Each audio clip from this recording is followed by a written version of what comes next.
Welcome. I am known as Aki Tolliver, and I'm an independent researcher of Kushite-Kemetic spiritual science. This is part 2 of a 4-part series, and this is the greatest story ever stolen.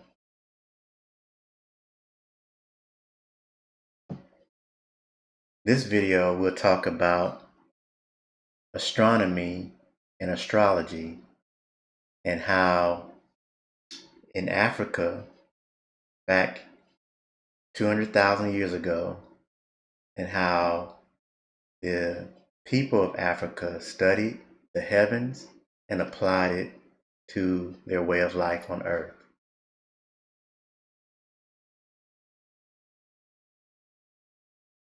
Astronomy.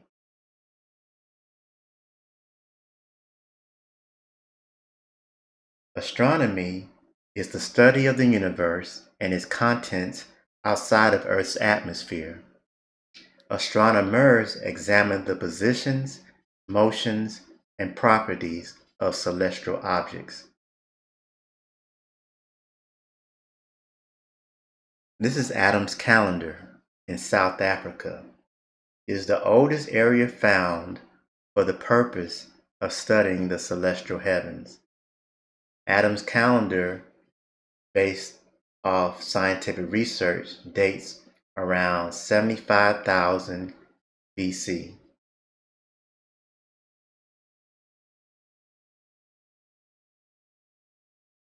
This is Tiya in Ethiopia, the second oldest planetarium on Earth.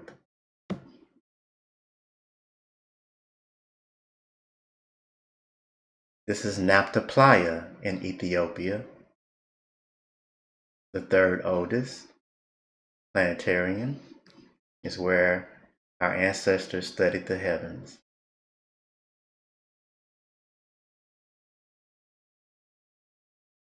This is a Kemet mapping of star constellations. So this is the Commission. When I say Kemet, that's Kemet, and the people of Kemet, which is Egypt, showing a mapping of mapping the stars. And we see the many stars listed here. And on the right side in the middle, we see a constellation next to another constellation. And that constellation is Orion, which is a star, keeping Apis, Taurus, the bull, at bay. So that's Orion is the hunter, and here he's holding a spear at Taurus, the bull. And that is astronomy.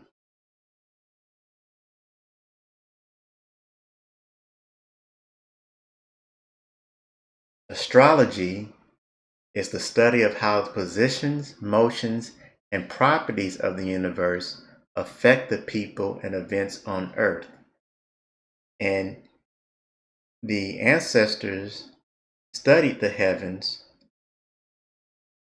and applied it to themselves on Earth and created universities in doing so.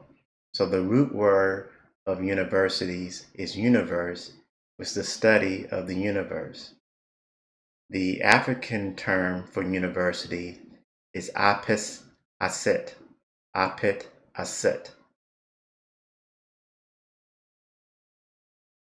This is a depiction of what they studied and what they mapped out.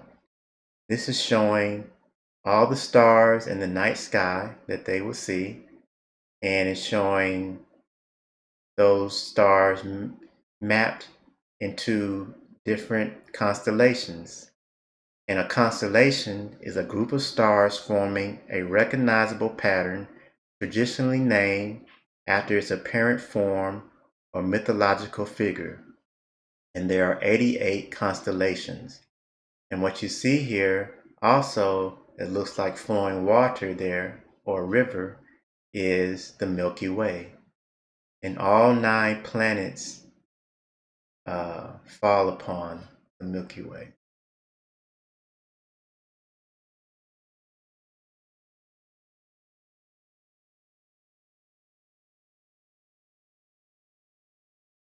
Let's talk about some of these constellations. Here we see Virgo shown on the left. Virgo is one of the constellations, and from research, I believe Virgo represented the Holy Mother Isis, or Aset. And that's Aset shown on the right. And notice the similarities of the shape of Virgo and Aset. That's Aset also is holding her son, Heru.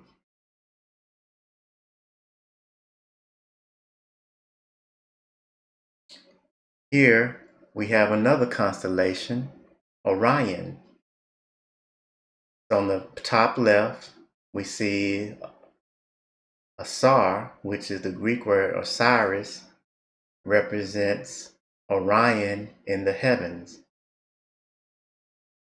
And at the bottom left, on the bottom left side, we see Orion and we see Apis, Taurus, the bull, right beside him in the heavens. Asar on the right there is wearing the white crown of ancient Upper Egypt on his head. So let's go back to the bottom left. We see that Orion is looks like a man, but he has no head. But it looks like he's grabbing Apis Taurus, the bull. And when he grabs the Taurus, the bull, and places on his head, it looks like the crown or the headdress of Asar on the right. I'll give you a chance to look at that. So Orion places Taurus on his head, and we get Asar on the right. So Asar was not a god, was not a real person, but represented Orion with the head of Taurus in the heavens. Let's look at some more crowns that the kings wore in Kemet. On the top left, we have the white crown of ancient Egypt, the top middle, the red crown, and then sometimes the king will wear the double crown, representing the unification of Upper and Lower Kemet. The red crown is actually Lepus in the heavens.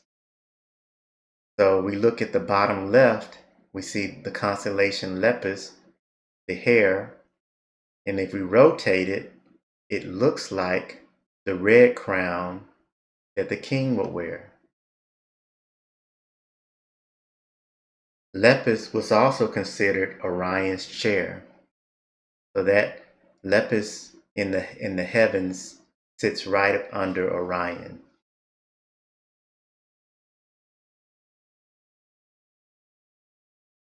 And if we look at all these constellations, we see Lepus under Orion in the middle. We see Apis, Taurus, the bull. We see Gemini on the top left. Okay. In the middle, behind Orion, we see Canis Minor. We see Monoceros. And in the bottom left, we see Canis Major, looks like a dog.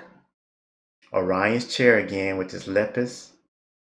And Eridanus on the right side. Let's focus on Eridanus.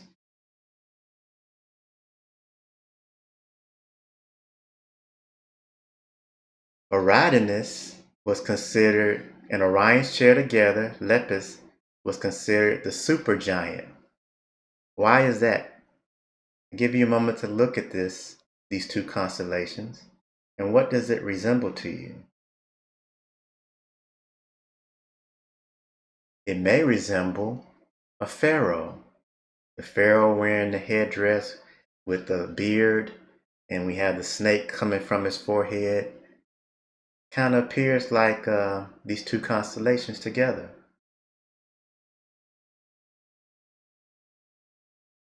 And let's pull back a little bit and add some more constellations.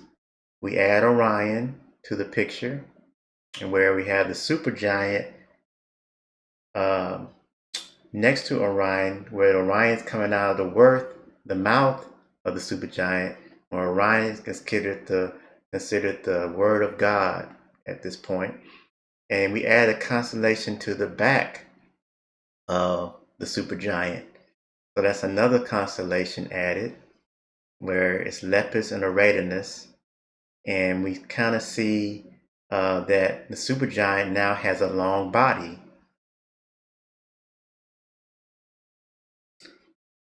I believe the supergiant, those constellations, is the celestial sphinx in the heavens, and that the sphinx on earth was a representation of the supergiant in the heavens.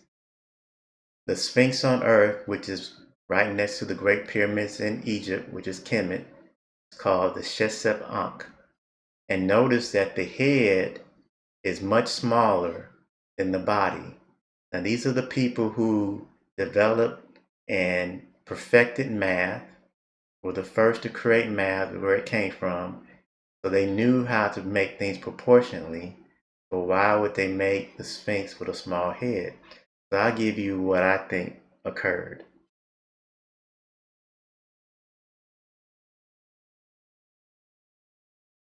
So we look at the supergiant, and this is the supergiant sitting on the horizon back in 14,000 BC. And that supergiant was also called Hu, and Hu is facing eastwards, just like our Sphinx on Earth faces eastwards. And visibly directly behind the supergiant, we have another constellation. Looks like three triangles, but that is the constellation Phoenix, which stands for rebirth. And those three triangles of the Phoenix constellation represents the three great pyramids on Earth. Let's continue to look at the constellations. So as the supergiant goes from 17,000 BC, so I dated back in the beginning believing that Kemet is as old as 17,000 BC or older, because the people of Ta-Seti, the first city, had to develop or create the Sphinx, and they, I believe, looked at the heavens in creating the Sphinx, and they can only see the supergiant around 17,000 BC. And this is showing that the supergiant was sinking, beginning to sink. So around 13,000 BC, we see the supergiant at the top beginning to sink below the horizon. And then around 10,000 BC, the supergiant the body is mostly under the horizon, and only the top of the head is showing. So it's starting to lose its relevance to the people on Earth. So they had to look for something else.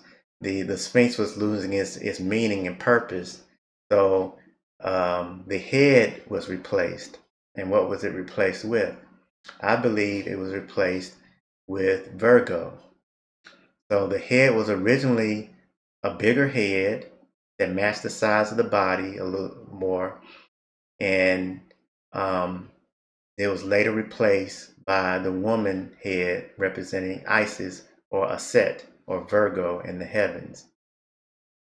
Okay, and just before I forget, on the left side we see that Aset, the Neteru, will have the chair or the throne on her head, because back in ancient Africa, the woman owned the land and gave rights of kingship to the man. And so Aset gave Asar kingship through her endowed power to provide kingship to the land. And that's why you have the throne. She gives the throne to the king. That's why the chair is on her head.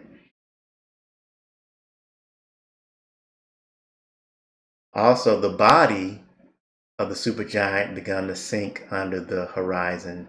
So they use the constellation Leo to represent the body of the Sphinx on Earth instead of that of the supergiant. So we notice here that the supergiant now becomes Virgo and Leo because we see here the weathering of the body is much older than the head. So the head is newer, so the head was once replaced.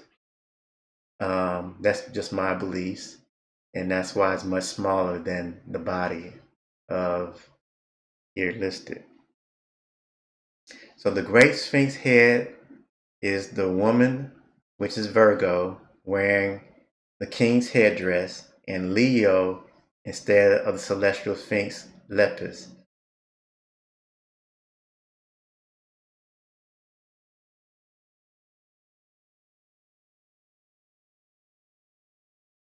So let's go back and look at Orion again. Orion is Asar.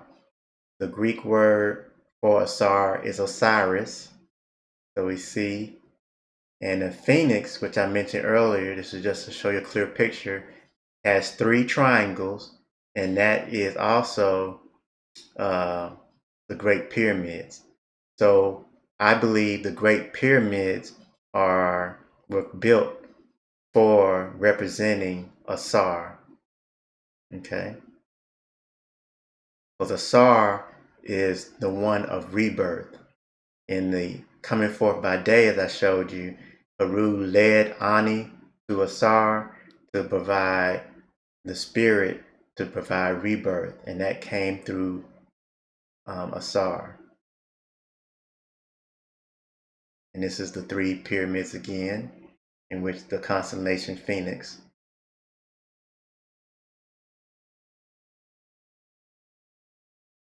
So also, we're going to look at some more constellations. And we have here the constellation Orion represents a cobra. And at the bottom left, we see a circle with a dot in the middle, which also considered the eye of Ra, the all-seeing eye and divine authority. And that's a snake coming from the eye of Ra. So that eye of Ra is Draco and Ursa Minor together. And the cobra is Uraeus. So many kings, just like King Tut, as we show here, the boy king, would wear the Uraeus on their head. Wasn't worshiping snakes, it was actually the constellation in the heavens, Draco, Ra, so it represented the sun, the eye of Ra, and that's a Uraeus on his head. Let's continue of the cobra, and which is Draco, and the vulture. The vulture is Aquila in the heavens, the constellation Aquila, and we see at the bottom left what those 2 constellations look like. Okay, and then you'll see kings and queens wear a headdress of the cobra and the vulture. The cobra stood for Lower Egypt and the vulture for Upper Egypt. This is called a Heru Bedhet. It is a symbol that was placed on the doorways, above the doorways of many temples in Kemet, and it stands for Know Thyself. And notice we have in the middle the sun, Ra, with 2 cobras, and there's wings of the cobra. Excuse me, wings of the vulture.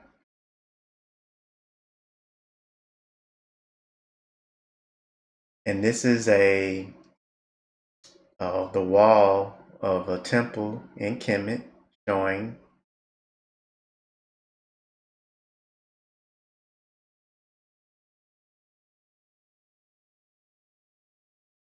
okay, so many Egyptologists believe that the corridors in the pyramids were aligned to the constellations in the heavens.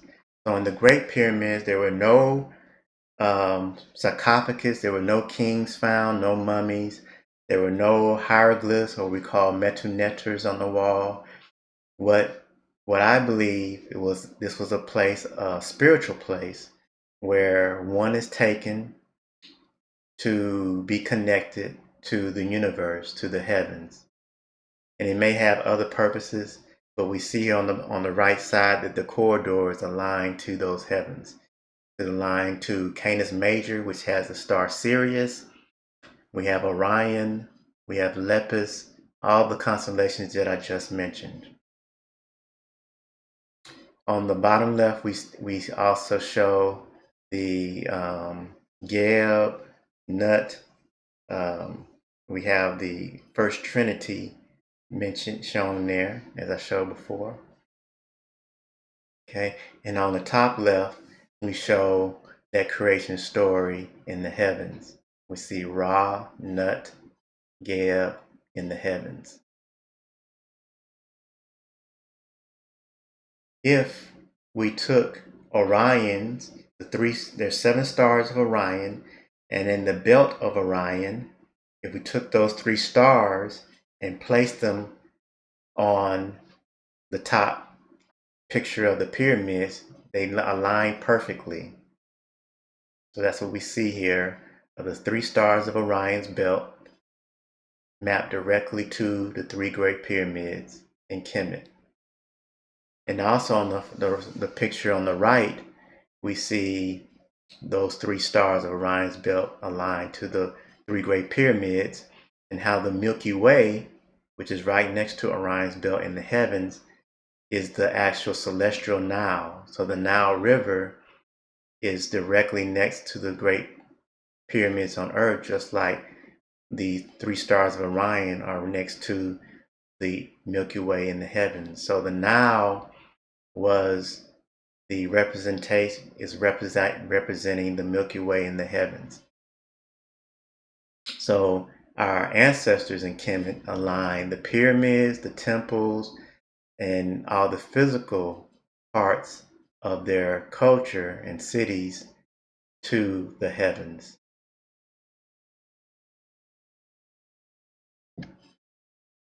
They also used the sun to help guide them throughout the year. So they create the calendar, and a calendar helped them understand what part of the year it was, and to plan out harvesting of crops, to plan out the inundation of the Nile. So there was peace within themselves because they understood nature. They understood when they can apply nature to themselves, so they can be able to not have a fear of not being without food, because they knew and understood nature. So when you're comfortable and have certain, when you're not hunter and gatherers and you're comfortable, you can create mathematics, you can create the sciences, and develop all the great things that we don't know that come from Kemet today. And they were able to create the great pyramids because they were peaceful with themselves and with nature and followed Ma'at. So here we show the sun rays, how those 3 smaller pyramids, the shadows fall upon the great pyramid and allows them to determine what time of year it is. And in knowing the times of year, they created months. They knew that the days were 24 hours, and they knew that the seconds, minutes, all come from Africa. And here is showing how the 12 months are divided, and then their year started in April. So April helped them determine when the inundation of the Nile would occur. So that was the spring equinox. So Easter is determined even today by the first full moon after the spring equinox. And why Orion and the star is so important and why he's the head netter is because the sun crosses over Orion into Taurus. And then when that occurs after the spring equinox, that's when Asar is bringing in the inundation of the Nile, which brings in the planting of seeds later on in the year, which brings in the harvest. So he was bringing in the flooding of the Nile each year. So that's why he was the head netter. Okay.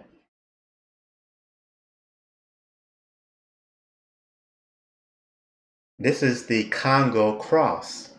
This is considered the tree of life. It is a circle with a dot in the middle. And on the left side, we have the circle divided by a horizontal and vertical line, where the horizontal line represents the horizon. And on the right side of that line, horizontal line, is where the sun rises in the east. So it's the east side of the circle. And this picture that below the horizontal line is the earth, and above it is the sky. So the sun rises in the east, and through this linear path along the ecliptic, rises and sets in the west. And that's considered your daily life. When you rise up in the morning and you experience life, and then you fall in the west, and you go into westing, and you set in when the sun goes under the horizon and becomes night. That's your peaceful state and where you meet Asar. So here is showing that comes from the Congo, which is the Pygmy Twa people. This predates Kush and even Egypt, which is Kemet. So on the right side of the simpler depiction of it, they call it the Kala, Ka, as the birth. And as the sun goes up, it's midday, that's your life. And then it sets in the west, that symbolizes death or westing. And then at the nighttime, the midnight is considered rebirth.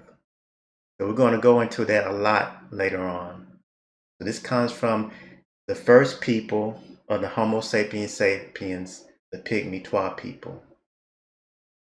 And that concludes astrology.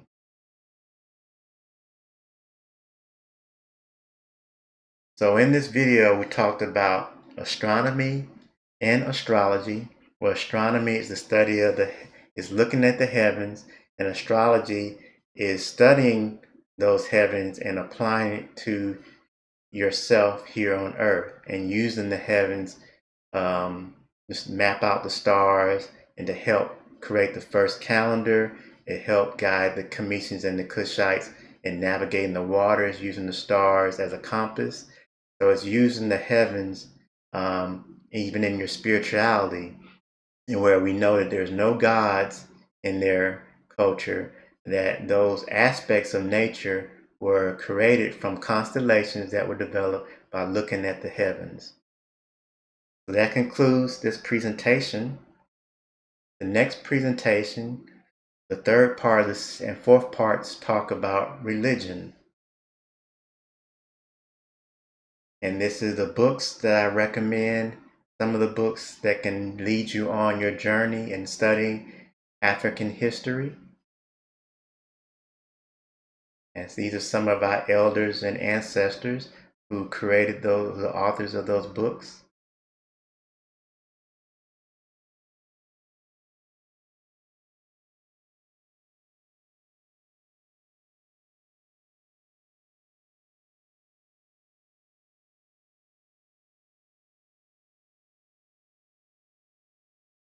Thank you once again, and I wish you peace.